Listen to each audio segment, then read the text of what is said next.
n'aba bita izo nterahamwe bagomba kuba bumva barabavugiye bagashyugumbwa n'ibi bigarasha bindi bikorana nabo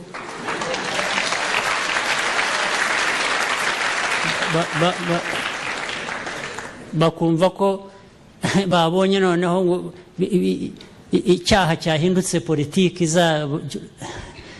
They will never know what has hit them. Namwe rubyiruko mubimenye, ejo hatazagira ubabeshya.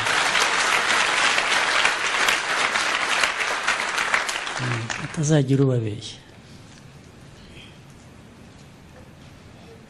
Ntibishoboka. Not by politics, not by land, not by sea, not by air. It will not happen. Ntibishoboka. Not by politics, not by land, not by sea, not by air. It will not happen. Nitwa Byiringiro Victor, nkaba ndi General Major, President AI des FDLR. Kuva tariki ya 30/12 umwaka ushize, twatangiye igikorwa cyo gushyira intwaro hasi, tuvuga tuti ntawakomeza urugamba rw'amasasu kuko nyine n'abanyarwanda bahatikirira, kandi dushobora kubona inzira nziza yo gukemura ibibazo byacu tunyuze mu rugamba rwa politiki. Niyo mpamvu twashyize intwaro hasi kugira ngo nyine dukore urugamba rwa politiki, ariko cyane cyane tugamije kuba twaganira n'iriya guverinoma y'i Kigali. Ubwo rero byarakomeje tariki ya 30/5 uyu mwaka, dushyira intwaro hasi. Abanyamahanga bose baje kureba, abajurnaliste benshi. Ubwo byakorewe muri Nord Kivu yitwa Kateku, tariki ya 9/6 nyine uyu mwaka bikorerwa igikorwa muri Sud Kivu. Ubwo nyine ibintu biragenda rwose.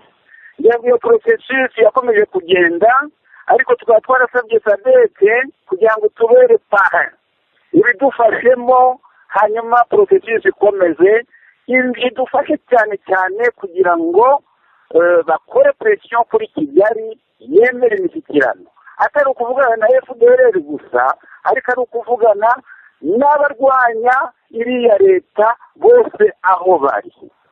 Ubu rero aho bigeze, baduhaye amezi 6 ngo tube twarangiye gushyira intwaro hasi. Ntabwo tubirwanya, ariko mu gihe dushyira intwaro hasi twaratangiye ntitubone ibikorwa bikorwa kuri Kigali kugira ngo nyine hemere imishyikirano, aho bidutera ikibazo natwe. Kudutera uturutse hanze biragoye.